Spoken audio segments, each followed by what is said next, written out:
अस्सलाम वालेकुम। आज हम बात करेंगे माई री के 9th एपिसोड के बारे में।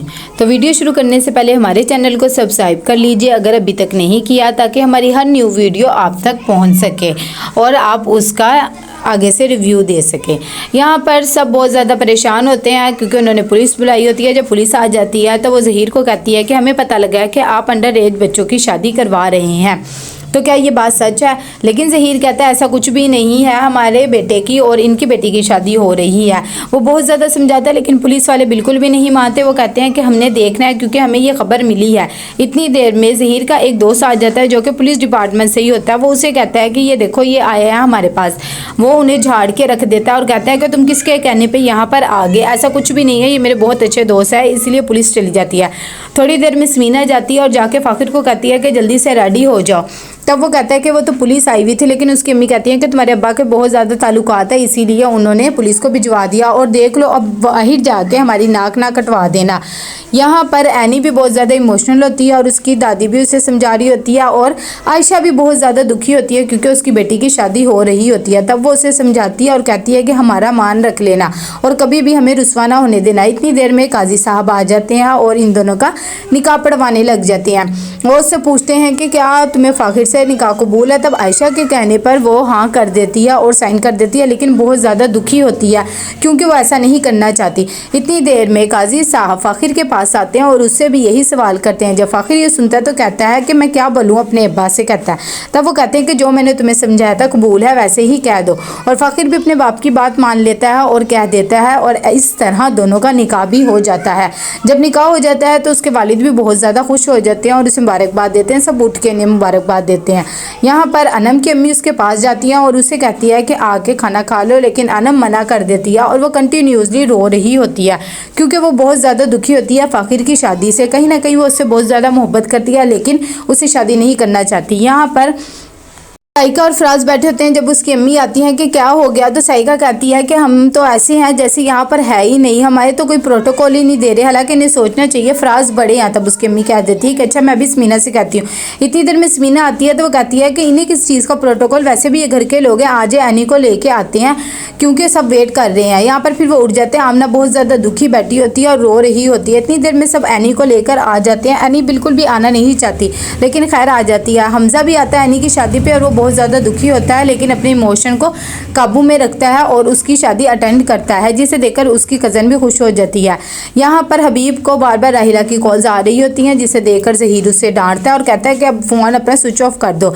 जब शादी हो जाती है तो एनी को रूम में लेकर आते हैं और तब आयशा उससे समझाती है कि अब तुम्हारा यही कमरा है, तुमने यहीं रहना है और फ़ाखिर की बात मान के रहना है। ये बातें उसे बहुत ज़्यादा अजीब लग रही होती हैं। यहाँ पर अदम जो होती है वो आती है हमजा के पास और उसे समझा रही होती है और कहती है कि तुम दिल छोटा ना करो। फ़ाखिर बहुत ज़्यादा परेशान होता है और आमना को कॉल्स करता है लेकिन वो अटेंड नहीं कर रही होती। यहाँ पर रहीला की एक दोस्त आती है और उसे कहती है कि तुम्हें हबीब पे प्रेशर डालना चाहिए, वो अपनी दूसरी बीवी बच्चों को कैसे रखता है और तुम्हें तो बिल्कुल भी परवाह नहीं है। लेकिन वो कहती है मैं क्या करूँ, हबीब मुझे बिल्कुल भी कुछ समझता नहीं है, वो तो सिर्फ आयशा और अपने बच्चों की ही कदर करता है। लेकिन वो खामोश हो जाती है। यहाँ पर समीना आती है और फ़ाखिर को कहती है कि तुम यहाँ क्यों बैठे हुए, अनी तुम्हारा कब से इंतज़ार करी है, चलो कमरे में जाकर और उसका ख्याल रखना। अब इतनी देर में वो कमरे में आ जाती है। आयशा भी बहुत ज़्यादा खुश होती है लेकिन हबीब का मूड बहुत ज़्यादा ऑफ हुआ होता है रहीला की वजह से, जिसे देखकर आयशा को बहुत ज़्यादा गुस्सा आता है कि इसे अभी भी उसी की पड़ी है। जब फ़ाखिर रूम में आ जाता है तो वो ये सोच रहा होता है कि किस तरह एनी का सामना करूंगा और मैं उसे कहूँगा कि मैं बेड पे सोया करूँगा और तुम सेटी पे सोया करोगी। इतनी देर में एनी आ जाती है तो वो उसे यही कहता है कि मैं बेड पे सोऊंगा तुम सेटी पे सोगी, लेकिन एनी कह देती है अब हमारी शादी हो गई है, हम एक ही बिस्तर पर सोएंगे, मैं नहीं सेटी पे सोऊंगी, अगर सोना है तो तुम सो जाओ। इतनी बहस में दोनों की लड़ाई होने लग जाती है। यहाँ पर समीना आती है और चाय बना रही होती है। तभी आयशा भी आ जाती है और कहती है कि आप मुझे बता देती। तभी आयशा का मूड बहुत ज़्यादा ऑफ होता है। समीना से पूछती है कि इतनी देर में उन्हें लड़ने की आवाज़ें आ जाती है। जब वो रूम में जाकर देखते हैं तो फ़ाखिर और एनी बहुत ज़्यादा लड़ रहे होते हैं। एनी बताती है कि फ़ाखिर कह रहा है कि मैं बेड पर नहीं सो सकता। ये सब कुछ देखकर साइका को बहुत ज़्यादा मज़ा आ रहा होता है और वो हंसने लग जाती है और अंदर जाके अपनी अम्मी को बताती है कि कैसे दोनों लड़ रहे हैं। तब उसकी अम्मी कहती कोई बात नहीं, अभी वो दोनों छोटे हैं, इंशाल्लाह समझ जाएंगे। जब सुबह होती है तो ज़हीर दोनों को बुलाता है और अपने बेटे को ही डांटता है और कहता है कि ये क्या तमाशा लगा के रखा है, मैंने पहले भी तुम्हें कहा था तुमने एनी का ख्याल रखना है, अब वो तुम्हारी बीवी है, तुम्हारी हर चीज़ में हकदार है। तब वो खामोश हो जाता है। यहाँ पर फराज और साइका दोनों बहुत ज़्यादा परेशान होते हैं। तभी फराज उससे कहता है अपने भाई से बात करो, लेकिन वो कहती है मैं किस तरह बात करूँ, मुझे समझ नहीं आ रही। तब वो कहता है कि अगर तुमने अब नहीं की तो कभी भी बात नहीं होगी, आखिर बताना तो है ही है, तो चलो अभी ये बात क्यों नहीं करते। यहाँ पर एनी फ़ाखिर को समझाती है कि हमें इस तरह तमाशा नहीं बना के रखना चाहिए, हमें घर वालों के सामने एक अच्छे हस्बैंड वाइफ बन के ही रहना चाहिए और अंदर कमरे में जो भी हो वो हमारे तक रहे। तब फ़ाखिर को भी ये बात समझ आ जाती है और कहते हैं कि चलो ठीक है। तब वो एक दिन ये भी डिसाइड कर लेते हैं कि एक दिन तुम सोया करोगे बेड पर, एक दिन मैं। तो कह देते हैं कि ठीक है। यहाँ पर हबीब जब रहीला के पास आता है तो देखता है कि सब लाइटें वगैरह जली और खाना वगैरह भी जल चुका है, लेकिन रहीला को कोई फिक्र नहीं और वो मोबाइल पर लगी होती है। वो उसे कहता है कि तुम्हें पता नहीं लग रहा। तो वो कहती है नहीं मुझे नहीं पता लग रहा, वैसे भी अब इस घर में क्यों आए हो, तुम्हें मेरी तो फिक्र नहीं है, सिर्फ आयशा की और अपने बीवी बच्चों की है, शादी पे ना मुझे बुलाया ना तुम्हें मेरी फिक्र होती है। तब वो उसे बहुत ज़्यादा समझाता है, लेकिन राहिला बिल्कुल भी नहीं समझती और दोनों में अच्छा खासा झगड़ा हो जाता है। और वो कहती है अब मैं तुम्हारे साथ नहीं रहना चाहती और तुम बेहतर यही होगा हमारे घर से चले जाओ।